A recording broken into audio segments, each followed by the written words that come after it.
The future of sound recording and its potential. I'm Carissa Mandrakia here at Spotlight Montgomery County, and I am here with David Ivory.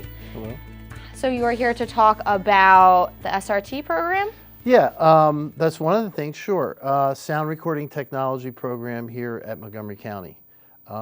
Basically what we've done is kind of reworked the whole music degree, the whole music recording degree around this new program, and it's called Sound Recording Technology.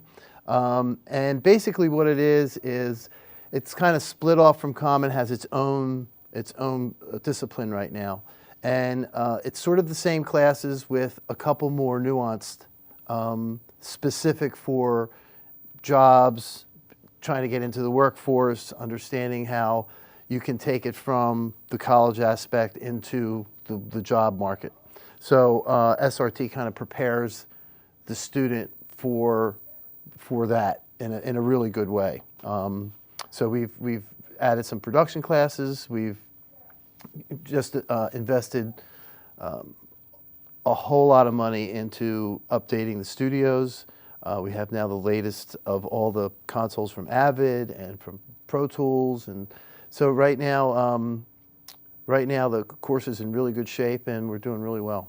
So what are some of the classes that people take in this program? Well, you take your general courses, of course, in the first year, but what you do is you start supplementing them right away with like an intro to music.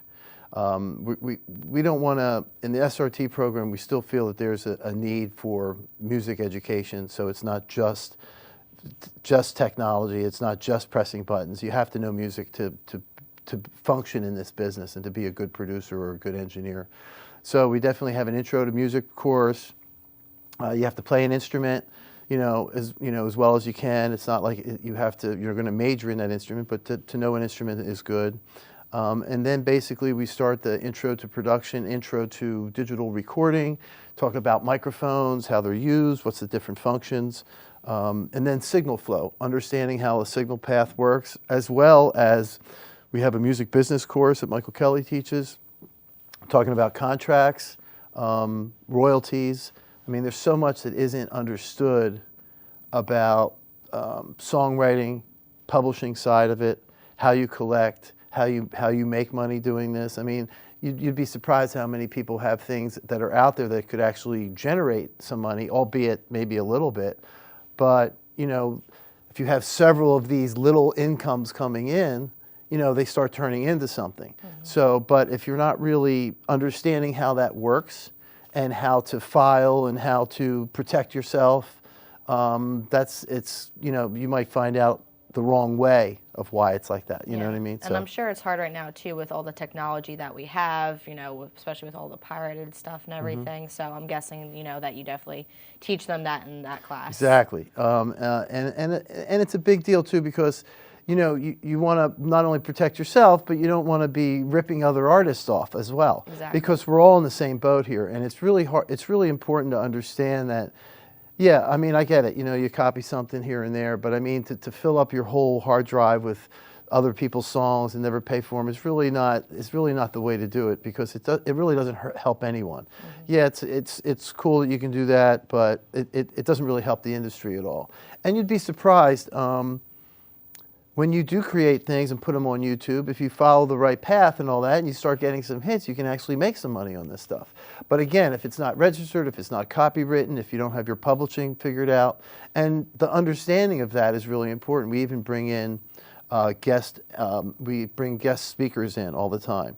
So one time we brought in an entertainment attorney who talked to my class all about, they would tell some war stories about, working with some big artists that maybe have gotten ripped off or haven't gotten ripped off, and how they didn't get ripped off or whatever, or how they can, and then so here's a person coming in who's actually experienced it. So now, and it's an attorney, like we're not attorneys, we do other things. So it's great to bring in some people like that who can really put the story to the reason why you want to do it. Like we can say, look, you got to understand publishing, but when someone comes in and goes, yeah, but Snoop Dogg, he lost all this money because of this, then it's like, it makes the connection, which is kind of cool. Now, do you tell students about your own experiences? Because Sure. from what I hear, you're kind of a little bit of a big deal. I'm not really a big deal, but I've worked with a lot of great people for sure throughout my career.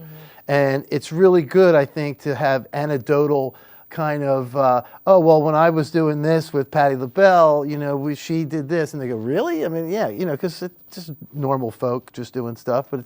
But yet at the same time, they are superstars. And there's a way to treat somebody like that and how to handle it. And it's a good little, I'm a firm believer any time that you can put reality to something where you can actually show somebody something instead of just explaining it, when you can actually touch and feel it and see what it's all about, it makes a bigger impact. Even in the intro to production course that I teach, we go through all the producers. We start like back in the 50s when the modern era kind of came in, and talk about, from George Martin to Mutt Lange to Dr. Dre to, all these producers that made big contributions. And it's not like we just talk about them. We listen to the tracks. I have a lot of masters of the original recording, like the original Marvin Gaye recordings, the original Sgt. Pepper's and all that. So the students can then listen to these tracks individually, not as a stereo master, but as an individual. There's the drums, there's the voice, there's, and then slowly put it together. And it really makes a big connection when you hear that song, that even though it's maybe not in your generation, but you've heard the song before. Everybody knows what's going on, what's going on. And of course, we really know what it is because of Alan Thicke doing the whole, lawsuit and all that. So now it's really, so I have those multi-tracks, and you can listen to the drums and hear people talking in the background, and and that's Motown. And Motown is a big deal, so it kind of really brings you in instead of we're just going to discuss Motown. It's like you're starting to hear tracks that are actually made from those studios. So I feel that's exciexciting. Oh yeah, definitely. And I heard Motown's kind of like the start of everything, or so Pretty I've been much. told. I mean, yeah. I mean, and you had several things at the same time. Back then, music was very regional. It wasn't internet. You didn't have that kind of communication. So you would have a Motown and really do Detroit, Chicago, Midwest. You would have the sound of Philadelphia really doing the East Coast up into New York. You had Stax down in Memphis, right? So like all these different, all at the same time, but they were all happening all at once, creating the music scene. And some of the hits would break nationally, but you'd be surprised how many regional hits there were that never really crossed, but yet if you lived in that region, you would think they were hits, but they weren't hits nationwide. Whereas now, obviously, everything's different. But it's good to understand where that came from. And back then, like right now, we all have the same computer. We all have the same software. We all have the same plugins that we use inside our software, right? Well, that wasn't the case. I mean, in Motown, they had like this 8-track recorder. In Stax, they used an old theater and a bathroom for reverb. In Philly, so you would be getting different sounds because the gear was not the same. All different sounds, all different gear, which then created the sound of Motown, along with the players, of course. But, so all these different areas, regions, so to speak, were developing their own music and had their own sound, and that's why people would go. The Rolling Stones went to Muscle Shoals to record, Wild Horses because they just loved the sound that was coming out of Muscle Shoals. They could have recorded anywhere, right? So they go to Alabama near a swamp to, because of this great studio that was there in the middle of nowhere. So that's kind of interesting, and it's also it starts connecting a lot of dots and why things sound that way. I think it's important. Yeah, definitely. Now, with your music, where did you get your inspiration from? Oh, I just started, when I started, obviously there was no schools for recording. Recording was still done in lab suits almost at that time, like it was a whole different story. So I just started playing. I was playing bars at 14 years old.